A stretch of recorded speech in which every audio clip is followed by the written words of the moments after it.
is Amy Clausen, and I'm the missions director at Bethel's Rock Church in Minnesota. Today, we have the privilege of sitting down with Rob Schenk, missionary to Peru. Rob, we're so glad to have you on today. Thank you. It's my privilege to be here with you guys.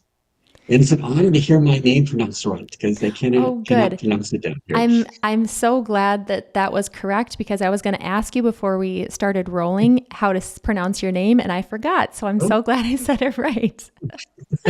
Well, Rob, if you could just get us started with telling us a little bit about yourself, what you do. Okay, my name is Rob, as you said. I work with YWAM, Youth with a Mission, down here in Peru in South America. I have now been down here for over 20 years. I started off working in Iquitos, which is in the middle of the jungle, for about 11 years. And we opened up the first Y1 base in Peru, in Iquitos. And now I have been for 11 years in Lima, which is the capital, which is on the coast here in Lima. So I have now been working with different bases, one in Iquitos, one here in Lima. And mainly what I do now is work with teams that come down from the States or from European countries or other countries. And then, but also working with the schools and working with different ministries here. Yeah. So it's basically who I am. Sure. Yeah. And tell us a little bit more about, what that means. What is the work that you are doing? Like I said, I work with teams. And a lot of things, given whole dynamic how I got here. In the beginning, I worked more with the school. We have a discipleship training school. And I was full-time working with the school and part-time working with teams. And then in about 2009, I switched over to working full-time teams, but part-time school. And I started working with in the river, in the ministry and the communities on the river. Yeah. And one of the rivers that's way upstream from the Amazon River, it's one of the headwaters called the Marañón River. And then, so a lot of what we do is we work up the river. Back then, we did a lot of medical teams. We did a lot of well digging teams, church building teams, which we still do now. There's a church from Minnesota that sends an all men team down every year, building a church from River Valley. Wow. And so they're going to be coming up this coming February. So I'll be happy to work with them again. Like I said, I live here in Lima. Now, before the pandemic, we had all these teams coming down here. And now, since the pandemic, they've been coming slowly back in Iquitos, but in Peru or in Lima, not as much. So here in Lima, I work with a ministry called Hope Station, which is in a place called Ventanilla, which is right on the outside of Lima. Yeah. And Ventanilla, if you get an idea, the whole coastline of Peru is basically desert. And so Lima is a city, but you don't really see the desert until you go to the outskirts. So Lima or in Ventanilla and Pachacutec and Peru, which is all in that area, you'll see more sand, you'll see more dunes, you'll see more of that. And it's more of a poor area. So you'll see more of houses built on side of hills.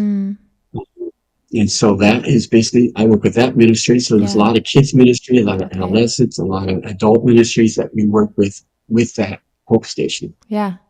So that's what I do with them. Okay. And then when I work with teams, that's a whole different dynamic. When you work in Lima, we work on the outskirts of Lima where the poor areas are. Sure. For example, during the pandemic, there was a poor area that because it's different from working in the jungle. Now, working in the jungle, they can grow their own food. Sure. They can fish for their own fish. Yeah. But in Lima, you cannot do that because it's desert. And so during the pandemic, they could not travel. It was really, really closed off here in Peru. And so because of that, people could not, were not allowed to travel unless you worked with a job that was necessary. And so they could not travel. They could not earn money. They could not grow their own food. So what they would do is they would walk down the hill from where they live and then all be down there begging for food. And so we would work with a church that saw this and then started providing food to these different places. Yeah. And so it's really, really interesting working with these places. They worked up in the mountains. In Lima, it hardly ever rains. But when it does rain, it rains up on top of these hills, and then you see a lot of mud up there. Now in Iquitos, which is a passion of mine, is where I lived in the beginning. Yeah. You work first in Iquitos, you work with the people in Iquitos. It's a whole different culture Yeah. in Iquitos than from Lima. We're talking a whole different feel to it, culture.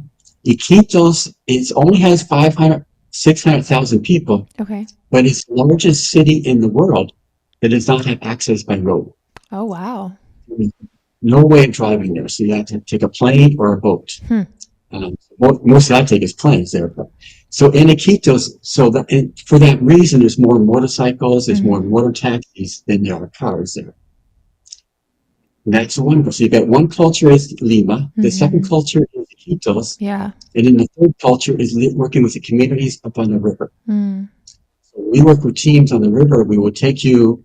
There is one place you can drive for 2 hours to a place called Nauta. We put you on a boat there in Nauta, and we'll take you several hours depending on what community we're going to work with. Yeah. To a community in the river. Now, you guys, a team would bring their own tents, but we would definitely put you in a place that has a roof over it. You're in the middle of the Amazon rainforest, and we don't want you to get rained out. So a lot of times when I work with teams and you're talking about full schedule, morning to night, church services at night, working with whatever different ministries, different churches, different kids ministries during the day, or going house to house, which is one of the things I love to do is house to house ministry. And then when I work here in Bentonita, I work with the mission there, and they have their own schedule there. So yeah. Wow. So I don't know if Yeah. that kind of answers. So over the many years that you have been in Peru, and been, doing ministry, but then also hosting teams and doing ministry alongside people who have not been doing this for years, have maybe never been outside of their own context. Can you just share some stories, either about, what that has looked like as you minister alongside teams that are not used to ministering in Peru, or stories about, just your ministry and the relationships that you've been able to develop over the years that you have been there, and just the fruit that you have seen come out of that ministry, that long-term ministry, but also, kind of those shorter term trips. Mm-hmm. Well, my passion has always been to work building relationships between the Western cultures and the Latino cultures. Yeah. And so I relate to both. I relate to the teams that come down here, but I also relate to the people that live here. Yeah. And so I really, like I said, I have a passion for the people in the jungle. God has called me to live here now in Lima. So now I get more of an urban and jungle ministry. But I have a passion to work. So I have to build relationships with the people in the jungle. Yeah. And I've heard of people that used to work with me that go to the jungle, and people in the jungle are asking about me. So that makes me kind of feel they still remember me in some of these places. As far as stories that we've had, I remember back in the beginning, we had a team that would come down every year. They no longer come down. They came for about 13 years in a row. And there was a medical team. And with that team, we would go up river longer. It usually takes us several hours, but with that team, we would take it to a different tribe called the Urarina tribe. And the Urarina tribe, it takes us about a day and a half to get there by boat. Wow. And so we would sleep overnight in the community, depending on where we are. The community does not know we're coming, because but they always accept us with open arms. Yeah. But we would go all the way up to the top. We would go up to different rivers, because the main river is the Marañón River we are. And then we go up to Chambita River and then to Tigrillo River to work with these Urarina tribes. And when we first started working with this tribe, just to give you an idea what this tribe is, they're different from the people we work with in the Marañón River. Yeah. The people in the Marañón River dress like the people in the Iquitos. They speak Spanish. The Urarina tribe has a different language. Only the men speak Spanish. Only the men are allowed to go to school. Yeah. Only the men dress normal. Mm. The women all have a certain color shirt on, and blouse, and certain color skirt on. Hmm. Um, so the first time we went up there to these Urarina tribe, we stopped at Urarina community, and then all the women and children ran off into the jungle. Wow. So we stayed there by the boat. And what broke the boundary between us and them is somebody from our team from Ohio Yeah. had brought all these different beads to make bracelets. And that was right where they lived. They loved making souvenirs. They loved making bracelets. And so that broke the boundary. Yeah. So we would always, every year, we would always make sure we bring this up to them. Yeah. And so then we started doing medical outreaches. And then the first year we were coming downriver, but we were delayed. And then at 6 o'clock, we got to this one Urarina tribe where at 6 o'clock, just to give you an idea here, it's different from Minnesota. Yeah. Here, the sun goes down at 6, it comes up at 6. Okay. Year round. Wow. So totally different. It's like in Yeah. Minnesota, used to the weather being nice and you could stay up longer. But here it's a little different. Yeah. So at 6 o'clock, it's dark off, and we do not recommend driving the boat after dark because you don't know what's out there. You don't know what logs can damage your color. So we had to stay at this one community, and this community had this party going on. They had a politician there, and it was going to be an all-night party. So we asked this community, can we stay there? And they said, no, you cannot stay here. We're not allowing you to stay here because it's going to be too dangerous. People are getting drunk. Yeah. But we couldn't go on. So instead of staying at the community, instead of going on, we just put our tents outside right next to our boat. We made like a wagon train, put the girls' tents in the middle, put the guys' tents around, and we stayed there. And then the next morning, and it was a party all night long. And the next morning we left. The next year, we're coming up, and this time we got delayed before we got on the boat because they had a new thing where they needed to write down all our passport numbers. Okay. So because of that delay, we ended up at the same community. And this time they let us stay there. Oh, wow. This time we had church service, and many people came to the Lord in that community. And then the next day before we left, somebody comes up and asks us, is it okay if we build a church there? Yeah. And so we eventually did build a church there. Amen. And so that build, so going up there, we went there about 10 years in a row. They were here 13 years, but worked with the Urarina tribe around 10 years. We started building relationships with these people. And then we built a church there. And so that is part of my story, is working with them. Yeah. And so. Wow. And so these, villages along the river, you're saying you guys are going there, once a year, every year for 10 years. What's happening in the meantime? Are there other groups? Are there other missionaries? Are there other local, pastors that are going? Or is this, you go and visit them, and then, they may not have, until a church is established in their village, do they not have anyone else that is praying with them and sharing with them? What does that look like? Right. Now, as far as working with teams on the river, we're going up constantly with several different teams all year round. Yeah. But as far as working with the Urarina tribe, yes, that would be the only time we would minister with them. Yeah. A lot because of our size of our boat, because of how getting up there, it's usually, in order, the cost of going up there is usually provided by the teams that come down. Yeah. We've had people go up there and we've had ministries that are part of YWAM. They go up there and stay longer. Okay. They stay for maybe a month at a time and minister to them and do schooling with them. Yeah. And they're part of YWAM. It's a separate ministry, but they do that.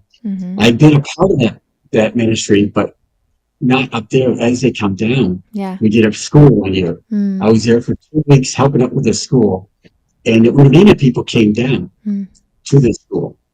And because the women are not allowed to go to school, the women would be, just to give you an idea, all the houses on the river are on stilts. Okay. Because the river overflows. Yeah. So all the women would be going down underneath the houses, cooking and all that, while the men are up in the school.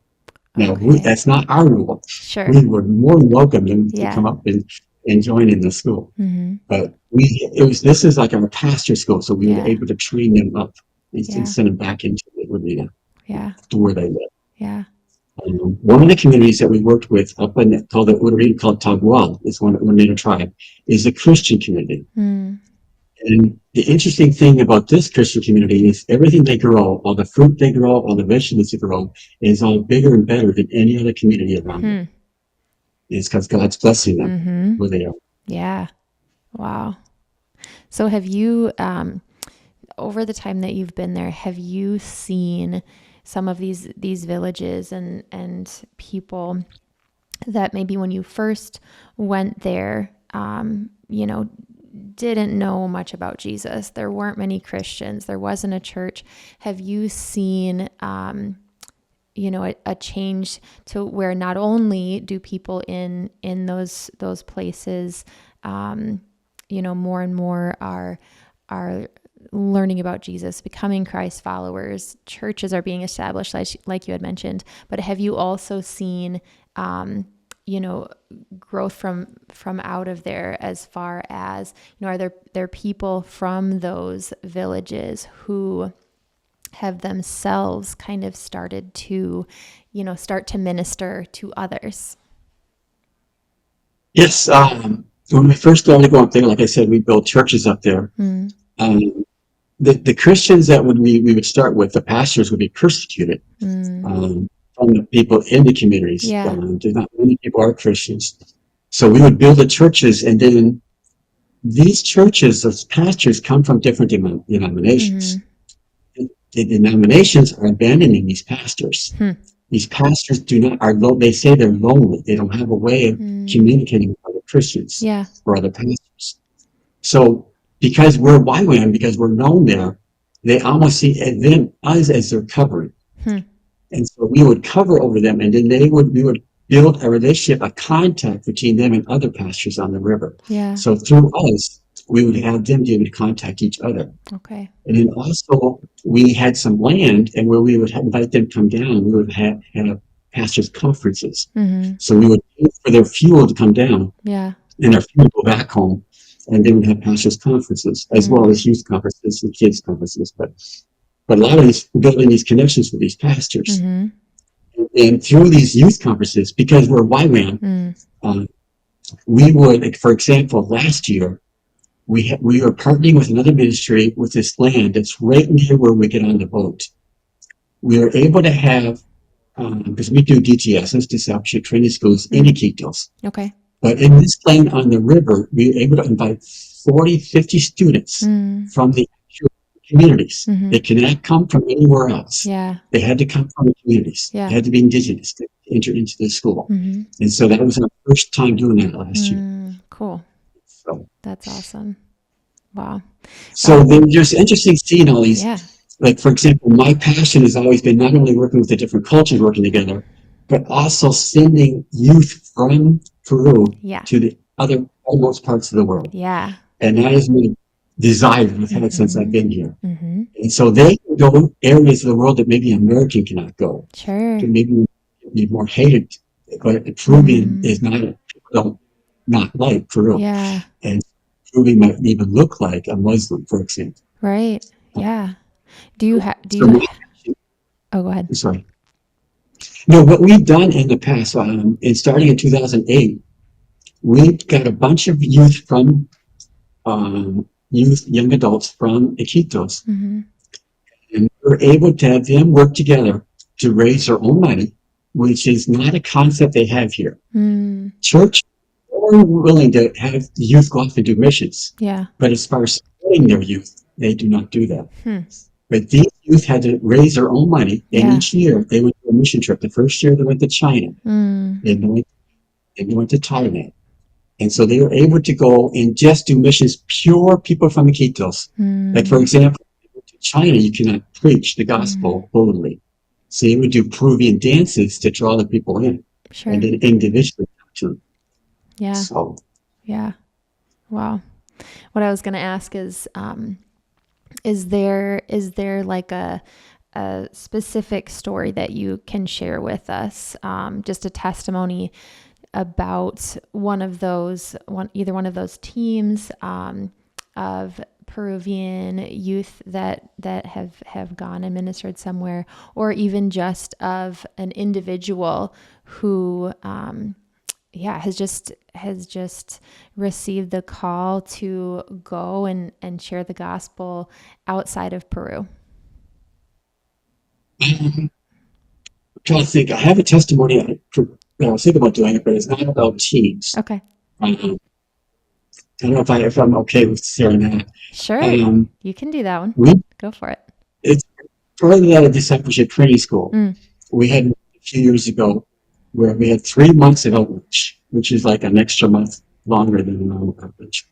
Where we went to Peru, we went to Chile, Argentina, Bolivia. Yeah. And one example of that, we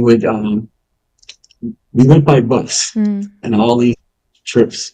And the way we cut cost here to allow people from this area to be able to go to a details is when we work with the church has to be willing to pay for all the food for our team while we're there and give us a place to sleep while we're there. And that means that it's pretty rusted. Sometimes we're saying what's going to happen, but that's a missionary's life. Yeah, exactly. But we would always pay for trips going between countries. There's no problem until we got to Argentina trying to go into Bolivia. We could not pay for our bus trip from Argentina to the city where we're going to be working with, the first city in Bolivia. And so we're trying to cross the border. So we could only pay for a bus to the border. Yeah. We could not call ahead and pay for the bus from the border. And so we have a group of around 27 people, including one couple with their 4 kids from 10-year-old down to 3-year-olds. We got across the border and there was no buses to go further. We had to wait for the next morning. So now we do not have nothing in our budget to sleep for that night. Yeah. We just had enough in our budget to have dinner. So, for example, we had one of the leaders went off and took them to dinner. Me and another leader took these we went out by ourselves and started going around to all these churches in this area. Can anybody help us? Yeah. But nobody was home. So we kept going around to these different churches. We had no idea what we were going to do. We're just trusting in God. Yeah. We're knocking on these doors. We got to the point is we have to go further. Let's get a taxi. Take us further. Yeah. Knocking on doors. Nobody. Finally, we got to a church. Yeah. They answered the door. And they said, no, we cannot take care of you. Yeah. So now we're saying, okay, what are we going to do? So we had one church we're going to visit. We're going to go to this last church. If there's nobody there, we're going to go back. Yeah. And so we got there, we knocked on the door, and nobody answered. Okay. We're on our way back. Yeah. We're about a block away, coming back. And these 3 workers are there. And so we're talking to the 3 workers. We're saying, we just went to this church. There's nobody there. Kind of explaining our situation. They said, don't worry, go around to the side of the church. That's where the office of the pastor is. He'll answer it. So we went up there, we knocked on the door, he answered us. And not only did they have members of his church bring mattresses to the church for us to sleep on, they had breakfast for us the next morning. Oh, that's amazing. So just seeing how God was ordering our path. Because we had like all these students, we had no idea what we were going to be doing with these students. Yeah. Wow, that's and a cool story. that is what we're doing is we're training these youth people up. And so a lot of these people that we train up through the pastures, through these schools that we do, are able to go to other countries or able to go to other places in Peru. Yeah. And so. Yeah. What can you tell us? What can you tell us about Peru, about the culture, about the country? Tell us just a little bit about the country itself. Okay, well, it's a Latino country. And so I've been to different Latino countries here in South America, as well as Mexico and Guatemala. And so a lot of Latino countries are basically the same, but they're also different. Sure. And so Latino countries are very family orientated.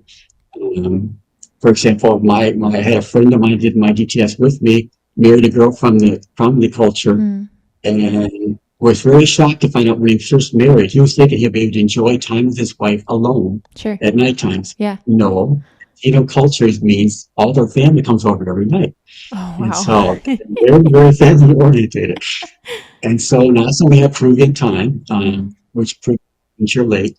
From the church, nobody's there, but by the time worship starts going around and then people start showing up, So that's normal here. Mm-hmm. For Peruvian time is I went to a wedding one time. It's supposed to start at 7 o'clock and I was starting at 9:30. Oh, wow. And reception afterwards where we were on the top floor of this building.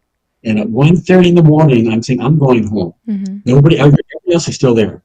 I'm going home. So as I'm walking down the stairs, the first plate of food is coming up the stairs. And Mm. it's still going. It's 1:30. So that's part of the culture. Yeah. They're very warm. They're very friendly. Mm-hmm. Um, they're willing to talk to you, but a lot of times it's a very Catholic country here. Okay. Also, Mormons have also reached a lot of the country, and Jehovah's Witnesses have reached a lot of the country. Okay. So they're willing to listen to you, but a lot Yeah. of times you're talking to people that already built up a wall. Sure. And so one of my favorite things, like I mentioned, is going house to house. Yeah. I love going house to house. We invite you in. We have an example of somebody invited into their house in the jungle this year. And she had cancer. She was sitting in her hammock, and she couldn't even open her eyes. She was in so much pain. Yeah. But she was the only Christian in the family. And so we ended up talking to her husband, talking to her dad, who was there for a long time. And they almost came to the point of accepting Jesus, but they could not make that extra step. And so that's my favorite thing to do. Another part of the culture is the thing that I put in my news blog just recently, is a lot of the presidents here in Peru are very corrupt because you get earned money in office. Yeah. And so we had a president that was elected 4 years ago. He was corrupt. They replaced him 3 years ago with a lady. She was just removed from office this past week. Okay. She has about a 2 to 4% approval rating. She was Oh my never voted. goodness. And so now we have somebody else is in there. He was accused of raping a girl, but not proven. So I don't know if it was true or not, but he was allowed to be president. And so that's a huge prayer request I'd like to offer you guys. Yeah. Is we have elections coming up next year, in the middle of the year. So there's a lot of corruption, and I heard about this corruption even in the Iquitos before, in the citywide level. Yeah. But it's also a national level. Yeah. And so that is a huge prayer that we need here. There's a lot of protests going on. There's a lot of gang violence that's is starting to come up in the last couple of years. And so that is something that's gradually getting worse now in the last few years. Yeah. And how have you noticed that has been kind of impacting people's receptiveness to the gospel, your ability to communicate with people? Has that kind of change in the environment made people more cautious about, talking to people that they don't know? What are some of the impacts of that you have seen in your ministry? Well, sometimes that has an effect of opening up the door more. Yeah, sure. For example, the pandemia that happened, they had opened the door more after pandemia. People were willing to talk about more. And the Christians are different. How they acted at pandemia is different here than it is in the States. Okay. The Christians in the States we deserve this. We deserve to take our mask off. We deserve to, and I'm not saying that's wrong. I'm just saying the difference between the Christians. The Christians here we should wear a mask as to show love to our neighbor. Sure. But when the pandemic was over, it was a lot more stricter here than it was in the States. But people were open. We had so many people coming to church. Wow. And so with all the stuff that's happened here because of the culture and the politics, people are more willing to talk to you. Okay. But that's part of the culture here too. For example, we went to Chile. In Chile, even though they're Latino, they won't talk to you. You talk to someone in the street, they'll keep walking. Okay. Here in Peru, they're willing to talk to you. They might not like what you're saying, but they're willing to talk to you. Yeah. So. Okay. What are some of the things that you have found to really help to open the doors with people? So, whether it be things that you can connect with people on, whether that's like a common interest, or whether that is, like you said, something that's kind of just going on in the culture and in society, and you're a part of that, and so you can connect. What are some things that have really helped other than what you've already shared, help to open those doors and help to form those connections that really lead to meaningful conversations or even meaningful relationships that sustain beyond just an introduction. Right. What the way my ministry is and the way I always operate is I believe in relationships with the people. That is 100% what drives me is building relationships with them. And so we have different ways of opening up that door. A lot of times when we come into an area, the ministry, the people that are in charge now in the Iquitos, they just recently became in charge, but they used to be in charge of the children's ministry. Okay. So now there's an emphasis on children's ministry. And what they do there and what we do in Ventanilla here in Lima is we come in, we start with children's ministries, and then we work from there, go to youth ministries, and then from there we go to adult ministries. Now in the Quintos, they have different areas where they're doing this, but only one they've actually have an adult ministry. But the idea is to go through the kids first, to build relationships with the kids, and through them and also as they're growing older, we start building adolescent and youth ministries, and then from there we start working on their parents and have an adult. So a lot of it's all relationship. We first have to build relationships with the kids, and I love working with kids.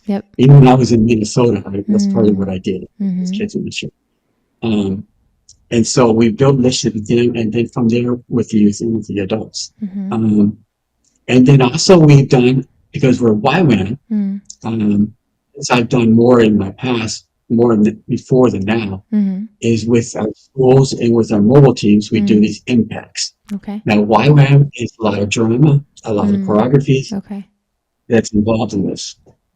And that happened to be a strength of mine because I used to do drama in my church in Minnesota. Okay. So that was actually built into a strength I had. So we would do an impact on the street where we would draw the people in with the dance choreographies and then start working on their hearts with the dramas. And in a way, we would start preaching to them.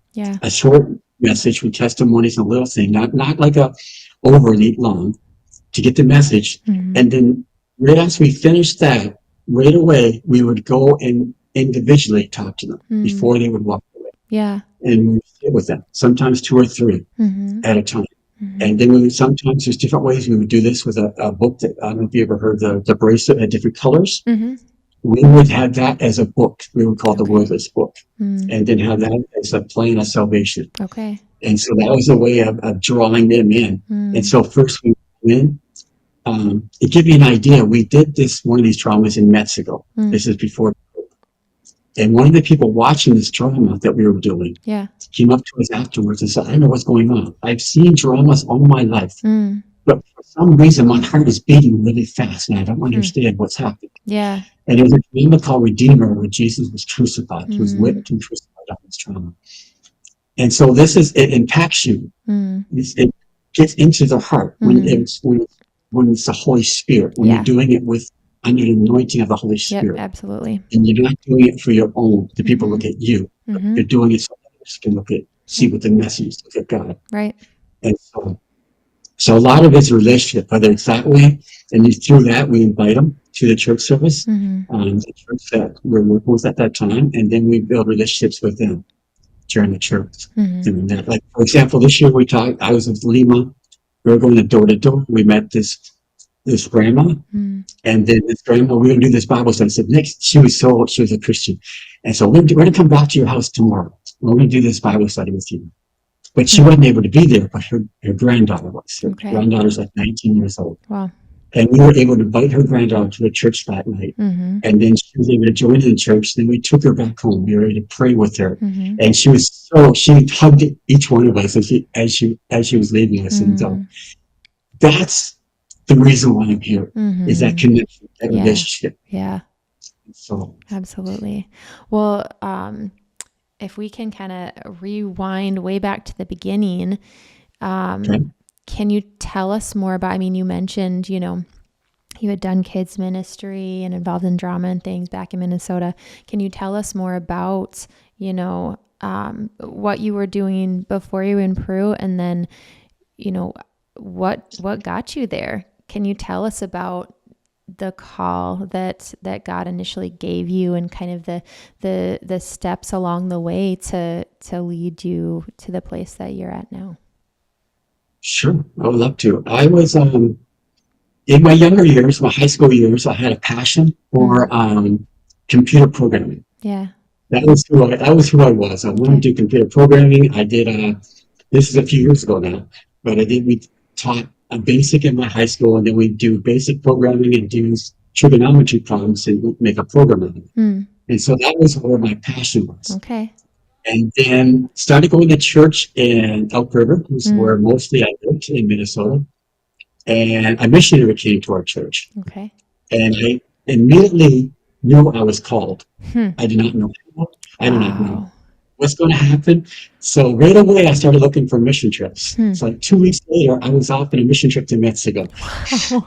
Oh my goodness. And so, but I did not know how this was going to work. Mm. And so I remember specifically being at work when God changed the passion Mm. 4 years to missions. I Wow. can remember where I was. I can Yeah. remember which day it was. But I had a passion for missions. Yeah. But God wasn't opening up a door yet. Mm-hmm. And so this went on for 15 years. Oh, wow. 15 years, God called me to a church in Crystal. Mm. And that was for 9 years.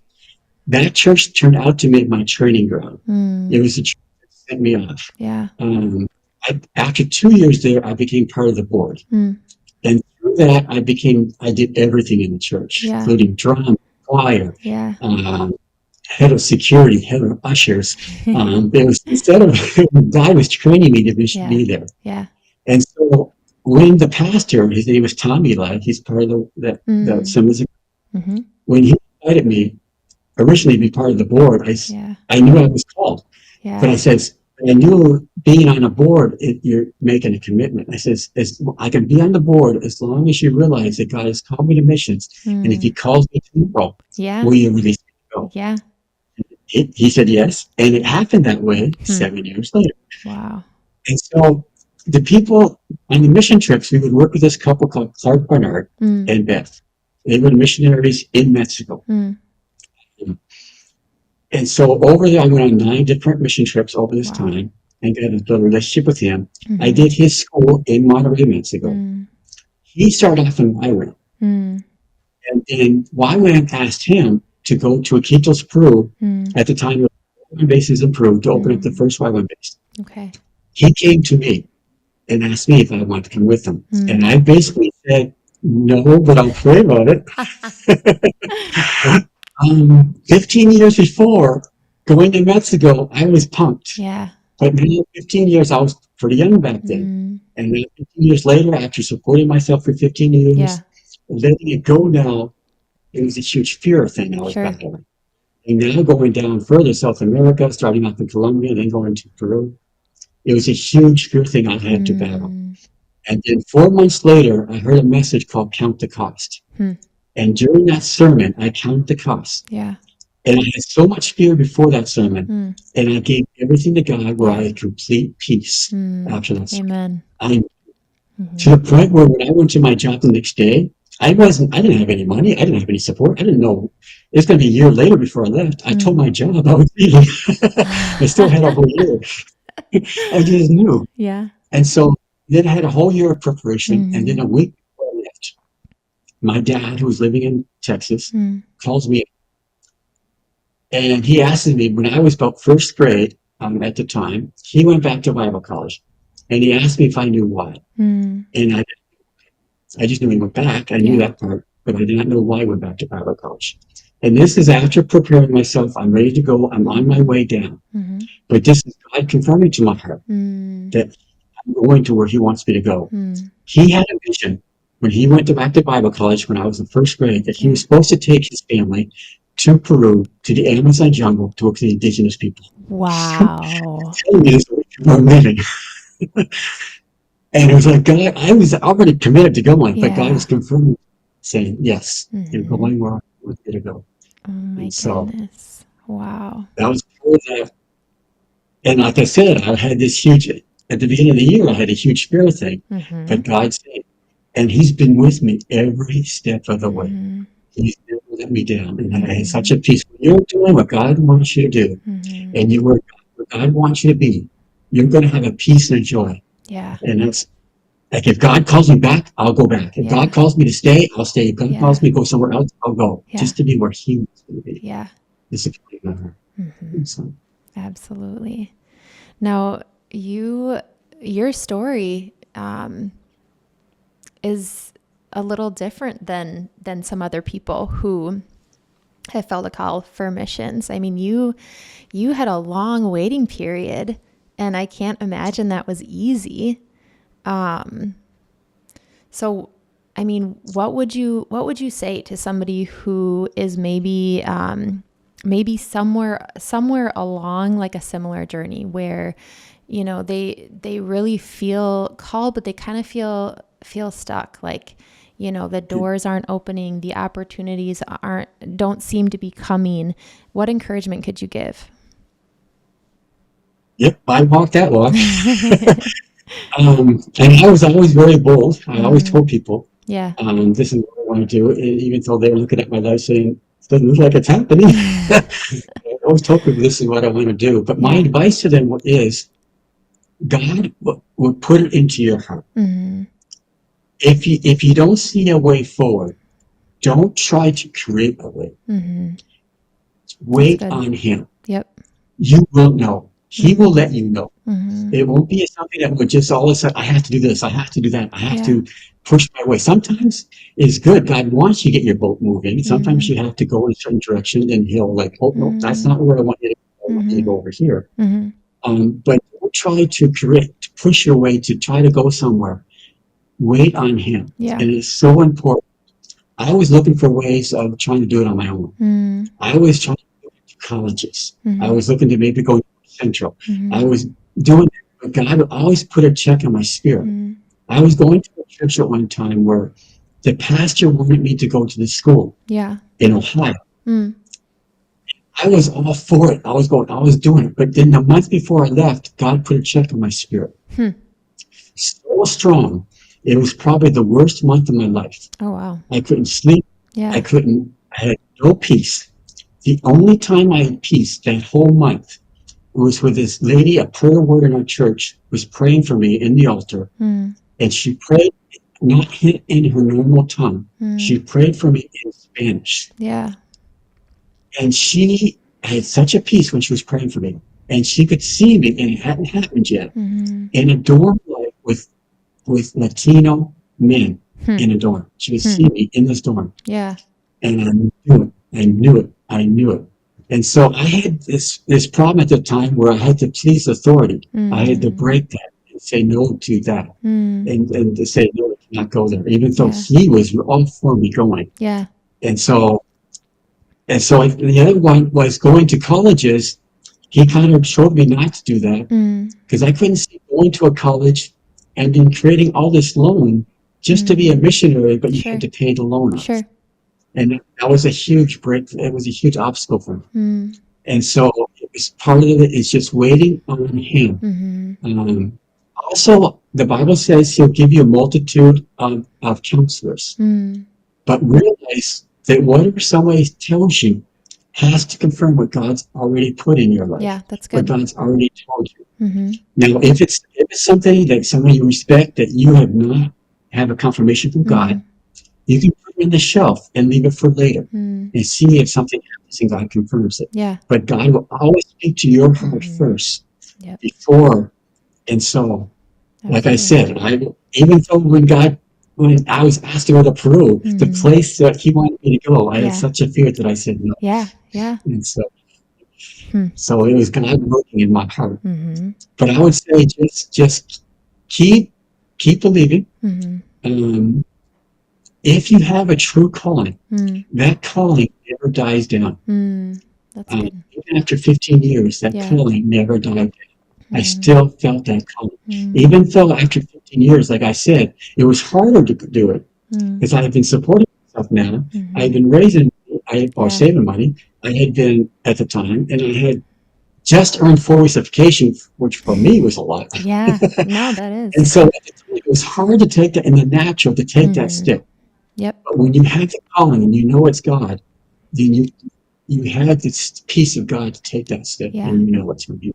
Yeah. So, Absolutely. so my advice for them is know that He, no matter how long it's going to take, and who knows, it could be like Abraham, and, later in his life, and you'll go somewhere you don't even know you're going to go, and then He'll lead you to the right place. So, Yeah. Yep. Definitely. Wow.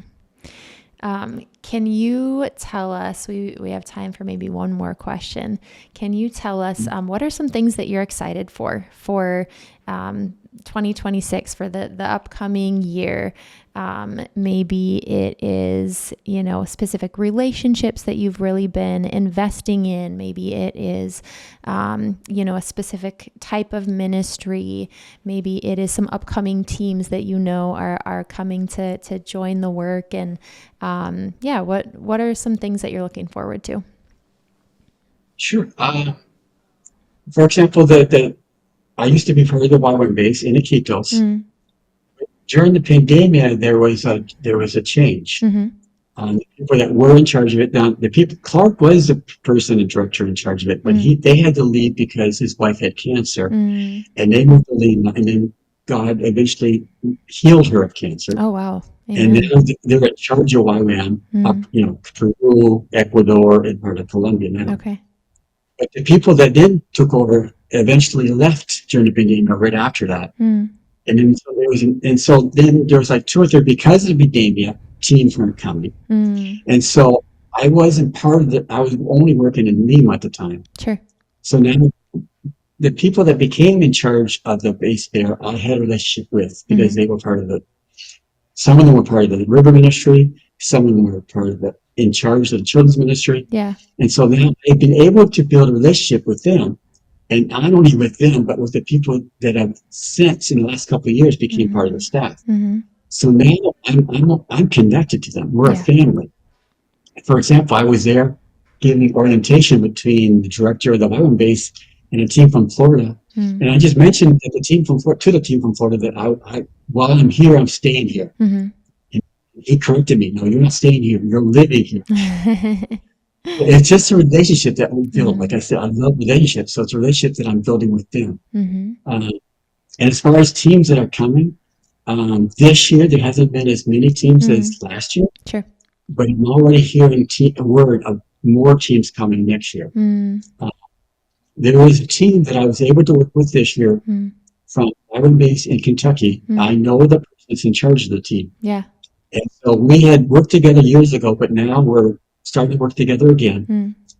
And now he has a desire. We have this connection here. So he'll be here with the school for 2 months. Oh, wow. In the early part of the year, and then 2 months later in the year. Okay. And he won't be able to come 2 months earlier next year because his wife is having their 3rd child. So, but he'll be able to come later in the year. We're getting this connection with him. He is talking to his wife. His wife is originally from Mexico, so she speaks the language. They want to live here in Peru, maybe in the future. Okay. So he's bringing these teams down here, and I'm really excited working with him. It's one of my favorite teams in this past year. Yeah. So I'm really excited to work with him again this coming year. But then there's also, I've heard a couple teams that are coming that I've never heard of. Okay. They've never been here before. Yeah. And so I love working with both. For example, that team that I was working with 13 years, you build a relationship with them. Yeah. River Valley sends teams every year, and you build a relationship with them. But then also new people. Yeah. Now, just to give you an example, early in my year, I wasn't born in Minnesota, but I lived there most of my life. But the first 20 years of my life, I lived in a different place for 20 years, each year, 20 different moves. Oh, my goodness. So because of all these moves and all these identity, I understand what it is to be new. Yeah. To come to be to a place that you've never been to before, whether you're a new student or a new team. So I love working with these teams that are coming. And so I'm here and I'm excited. We have one team coming to Portland, I heard. Okay. And so I'm excited working with these teams. Yeah. So yeah. Hopefully I get a team I know that you guys send teams to Iquitos, but you don't work with the YWAM ministry. So maybe in the future. Yeah. Yeah. Well, Rob, thank you so much for just taking the time to share with us about what God is doing in Peru and your story, and just testimonies and stories of the things that you've been partnering with Him on over these past 13 years. And we're just so honored to be able to partner with you and to come alongside you and hear your updates. And just thank you again for taking the time and letting me ask questions and answering them, and yeah, just giving us a little insight into life in Peru. Thank you.